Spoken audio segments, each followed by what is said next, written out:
Bayangkan, kamu duduk sendirian di tengah keheningan malam. Tidak ada suara selain napasmu sendiri. Lampu redup, waktu seakan berhenti.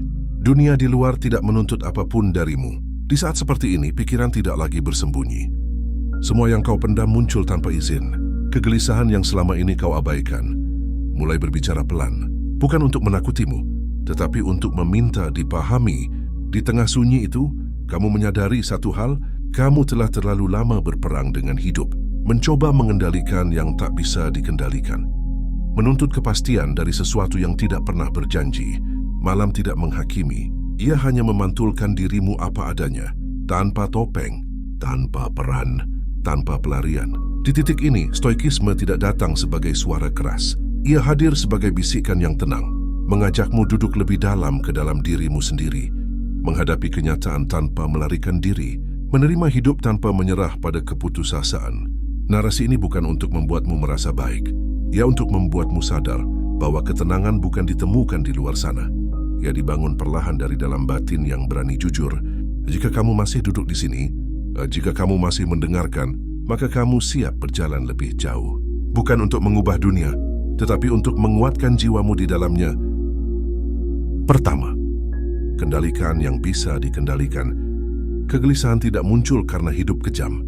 Kegelisahan muncul karena aku ingin mengendalikan sesuatu yang sejak awal tidak pernah berada di tanganku.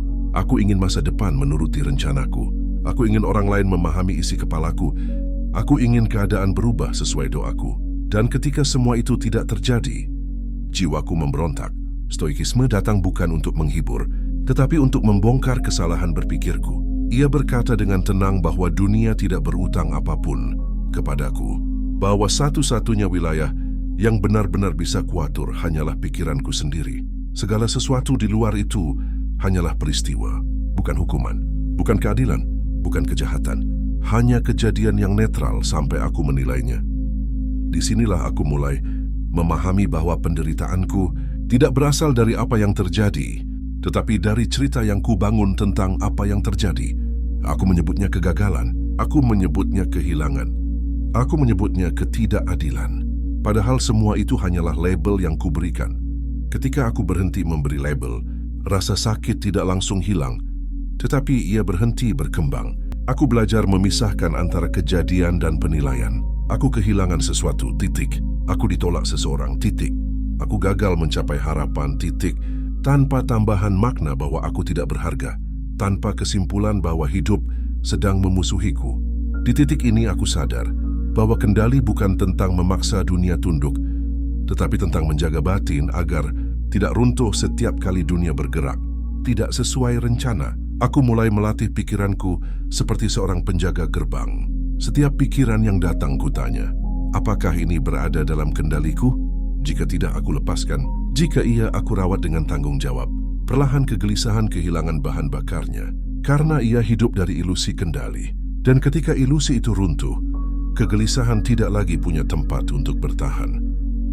2. Terima takdir tanpa membenci hidup. Takdir sering disalahpahami sebagai sesuatu yang harus dicintai dengan senyum palsu. Padahal stoikisme tidak meminta aku untuk menyukai semua yang terjadi. Ia hanya memintaku untuk berhenti membenci realitas. Ada perbedaan besar di antara keduanya. Membenci takdir berarti menolak kenyataan, dan menolak kenyataan berarti berperang dengan sesuatu yang tidak bisa dikalahkan. Setiap perlawanan semacam itu hanya melukai diri sendiri. Aku pernah hidup dalam kebencian semacam ini. Aku membenci masa lalu. Aku menyesali keputusan. Aku mengutuk keadaan. Aku berharap waktu bisa berbalik. Dan semua itu tidak membuat hidupku lebih baik. Justru membuat jiwaku terjebak di tempat yang tidak pernah ada. Stoikisme mengajarkanku konsep amor fati. Mencintai takdir bukan berarti bersyukur atas luka, tetapi mengakui bahwa luka itu adalah bagian dari perjalanan. Bahwa segala sesuatu yang terjadi telah terjadi.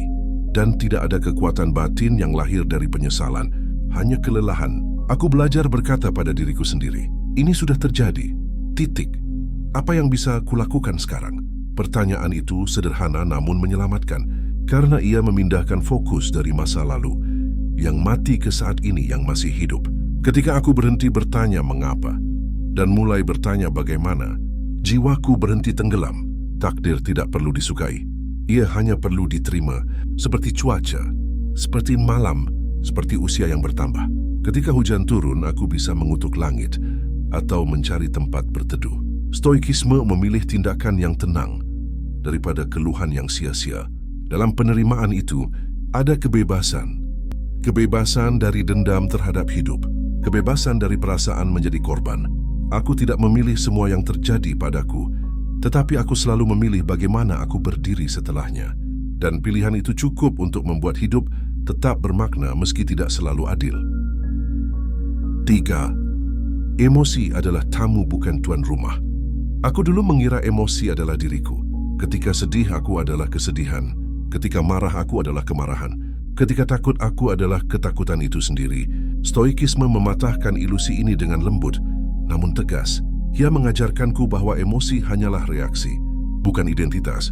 Ia datang karena pikiran tertentu muncul, dan ia pergi ketika pikirannya berubah atau melemah. Masalahnya bukan pada emosi. Masalahnya adalah ketika aku membiarkan emosi memegang kendali penuh atas tindakanku. Ketika marah berbicara, ketika takut memutuskan, ketika sedih menetap terlalu lama. Stoikisme tidak memerintahkan penekanan emosi. Ia memerintahkan pengamatan. Rasakan tanpa larut, sadari tanpa tenggelam. Aku belajar memberi jarak kecil antara diriku dan emosiku. Aku berkata, aku sedang merasa marah, bukan aku adalah kemarahan. Jarak kecil ini mengubah segalanya. Karena di dalam jarak itu ada pilihan. Aku bisa memilih untuk diam. Aku bisa memilih untuk menunggu. Aku bisa memilih untuk tidak bertindak saat batin sedang keruh. Emosi seperti tamu yang datang mengetuk pintu. Jika aku mengusirnya dengan kasar, ia akan mengamuk. Jika aku mempersilahkannya tinggal selamanya, ia akan menguasai rumah. Stoikisme mengajarkanku untuk membiarkannya masuk. Duduk sebentar, lalu pergi. Tanpa drama, tanpa penolakan, tanpa penyerahan diri. Dalam proses ini aku menyadari bahwa ketenangan bukanlah ketiadaan emosi. Ketenangan adalah kemampuan untuk tidak diperbudak olehnya. Aku masih merasa sakit, aku masih merasa takut, aku masih merasa sedih, tetapi aku tidak lagi membangun hidup berdasarkan perasaan sesaat. Aku membangunnya berdasarkan kebajikan dan nalar. Dan di sanalah kegelisahan perlahan kehilangan kekuasaannya, karena ia hidup dari pikiran yang tidak diawasi. Dan stoikisme mengajarkanku untuk selalu berjaga. 4. Waktu tidak berutang apapun kepadaku. Aku tumbuh dengan keyakinan diam-diam bahwa hidup akan menunggu sampai aku siap, bahwa ada waktu tambahan untuk berubah, bahwa kesempatan akan kembali dalam bentuk yang sama. Stoikisme menghancurkan keyakinan itu, tanpa belas kasihan namun dengan kejujuran yang menyelamatkan. Waktu tidak pernah berjanji apapun. Ia tidak peduli pada rencanaku. Ia tidak memperlambat langkahnya saat aku ragu. Setiap detik yang berlalu tidak bisa ditawar. Kesadaran ini awalnya menakutkan, karena ia memaksaku menatap kenyataan bahwa hidup terus bergerak meski aku diam. Banyak kegelisahan lahir dari penundaan, dari keyakinan bahwa nanti masih ada, dari ilusi bahwa esok selalu tersedia. Stoikisme mengajarkanku untuk hidup seolah hari ini cukup, bukan dengan panik, tetapi dengan kesadaran penuh. Aku belajar bahwa menunda hidup adalah bentuk halus dari penolakan terhadap realitas. Ketika aku menerima bahwa waktu tidak memihakku, aku berhenti menyia-nyiakannya. Aku berhenti menunggu kondisi ideal. Aku berhenti menunggu diriku menjadi sempurna. Aku bertindak dengan apa yang ada sekarang, dengan kekurangan, dengan keraguan, dengan ketidaksiapan. Karena tidak bertindak juga sebuah pilihan, dan waktu akan tetap berjalan tanpa mempedulikan pilihanku. Dalam penerimaan ini, kegelisahan berkurang, karena aku tidak lagi mengejar masa depan yang kabur. Aku hanya hadir sepenuhnya di saat ini. Dan itu cukup berat, namun kejujuran itulah yang membuat jiwa tidak lagi terpecah antara masa lalu dan masa depan. 5. Derita adalah guru yang tidak pernah lembut. Aku dulu bertanya mengapa hidup begitu keras, mengapa penderitaan datang tanpa izin, mengapa rasa sakit seolah memilih orang yang sudah lelah. Stoikisme tidak memberiku jawaban yang menghibur. Ia memberiku perspektif yang membebaskan. Derita bukan kesalahan sistem. Derita adalah bagian dari latihan. Bukan latihan untuk membuatku kebal rasa sakit, tetapi latihan untuk membentuk karakter. Tanpa tekanan tidak ada kekuatan. Tanpa kesulitan tidak ada kedewasaan batin. Aku belajar berhenti melihat penderitaan sebagai hukuman dan mulai melihatnya sebagai ujian. Ujian bukan untuk menentukan nilai hidupku, tetapi untuk menunjukkan sejauh mana aku telah berlatih mengendalikan diriku sendiri. Setiap kesulitan memaksaku memilih, apakah aku akan menjadi pahit atau menjadi jernih? Apakah aku akan menyalahkan dunia atau memperbaiki sikapku? Stoikisme mengajarkanku bahwa penderitaan tidak bisa dihindari, tetapi reaksi terhadapnya selalu bisa dilatih. Ketika aku berhenti mengeluh, rasa sakit tidak langsung pergi, tetapi ia berhenti berlipat ganda. Karena keluhan adalah penderitaan tambahan yang tidak perlu. Aku belajar menanggung rasa sakit tanpa drama batin, tanpa narasi berlebihan, tanpa kesimpulan bahwa hidup sedang menghukumku. Dalam keheningan itu, derita kehilangan kekuatannya untuk menghancurkan. Ia tetap ada, tetapi ia tidak lagi mengendalikan arah hidupku. Aku berjalan meski berat, dan berjalan meski berat adalah inti dari keteguhan stoik. 6. Keheningan lebih jujur dari keramaian. Di tengah kebisingan dunia, aku kehilangan suara batinku sendiri. Aku sibuk menyerap opini, sibuk membandingkan hidup, sibuk mengejar pengakuan. Stoikisme mengajarkanku untuk mundur, untuk diam, untuk menatap diriku tanpa gangguan. Keheningan awalnya menakutkan, karena di sanalah semua kegelisahan yang kutunda muncul ke permukaan. Pikiran yang tidak pernah kuselesaikan, luka yang tidak pernah kuakui. Namun stoikisme tidak menyarankan pelarian. Ia menyarankan keberanian untuk tinggal. Dalam diam aku belajar mengenali diriku tanpa topeng. Aku menyadari bahwa banyak kegelisahan bukan berasal dari masalah besar, tetapi dari pikiran kecil yang terus berulang tanpa disadari. Keheningan membuat semuanya terlihat jelas, dan kejelasan meski menyakitkan lebih baik daripada kebingungan yang nyaman. Aku belajar bahwa kesendirian bukan musuh. Ia adalah ruang latihan, tempat aku mengamati pikiranku sendiri, tempat aku melatih ketenangan, tempat aku menguatkan nalar sebelum kembali ke dunia. Stoikisme tidak mengajarkanku menjauhi manusia. Ia mengajarkanku untuk tidak bergantung pada keramaian demi merasa utuh. Dalam keheningan itu, aku tidak lagi mencari pelarian dari diriku sendiri. Dan ketika aku berdamai dengan kesendirian, kegelisahan kehilangan tempat untuk bersembunyi. 7. Hidup selaras dengan kebajikan. Pada akhirnya aku menyadari bahwa semua pencarian ini bukan tentang ketenangan. Ketenangan hanyalah akibat. Yang sesungguhnya kucari adalah hidup yang tidak mengkhianati nurani sendiri. Stoikisme mengajarkanku bahwa kebajikan bukan konsep moral yang kaku. Ia adalah kompas batin saat dunia kehilangan arah. Ketika aku hidup tanpa kebajikan, jiwaku terpecah. Aku mungkin terlihat tenang di luar, tetapi ada suara sunyi yang terus menghakimi dari dalam. Suara itu tidak pernah salah. Ia muncul setiap kali aku berbohong pada diriku sendiri. Setiap kali aku memilih kenyamanan di atas kebenaran. Setiap kali aku menghindari tanggung jawab dengan alasan keadaan. Stoikisme tidak menuntut kesempurnaan.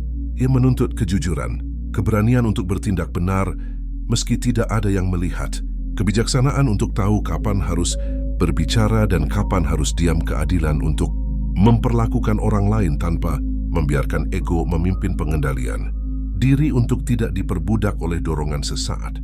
Dalam latihan kebajikan inilah aku menemukan rasa damai yang tidak bisa dibeli, damai yang tidak bergantung pada pujian, damai yang tidak runtuh oleh hinaan. Aku menyadari bahwa banyak kegelisahanku berasal dari hidup yang tidak selaras. Aku ingin terlihat kuat namun bertindak lemah. Aku ingin dihormati, namun tidak menjaga integritas. Ketika pikiran, kata, dan tindakan tidak berjalan searah, jiwa akan gelisah. Dan ketika semuanya mulai selaras, kegelisahan tidak lagi punya alasan untuk tinggal. Hidup mungkin tetap berat, dunia mungkin tetap kejam, tetapi batinku tidak lagi terbelah. Dan itu cukup untuk membuatku bertahan. Terima kasih sudah menonton sampai akhir. Bukan karena menonton, tetapi karena kamu berani duduk bersama pikiranmu sendiri. Tidak semua orang sanggup bertahan dalam keheningan. Tidak semua orang mau menghadapi isi batinnya tanpa gangguan. Dan fakta bahwa kamu bertahan sampai titik ini menunjukkan satu hal. Jiwamu sedang mencari, bukan melarikan diri. Apa yang kamu dengar hari ini mungkin tidak langsung mengubah hidupmu. Stoikisme tidak bekerja seperti itu. Ia bekerja perlahan, diam-diam. Ia tumbuh di saat kamu sendiri, di saat dunia tidak memberi jawaban, di saat kamu memilih tetap sadar meski lelah. Terima kasih telah memberikan waktumu.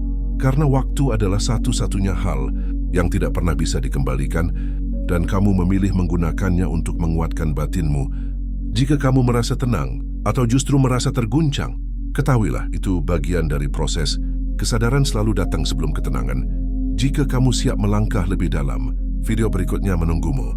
Bukan untuk memberi hiburan, tetapi untuk menemanimu berjalan di jalur yang tidak ramai. Jalur sunyi menuju keteguhan diri. Tetaplah di sini, di channel ini, tetaplah sadar. Dan sampai kita bertemu lagi di keheningan berikutnya.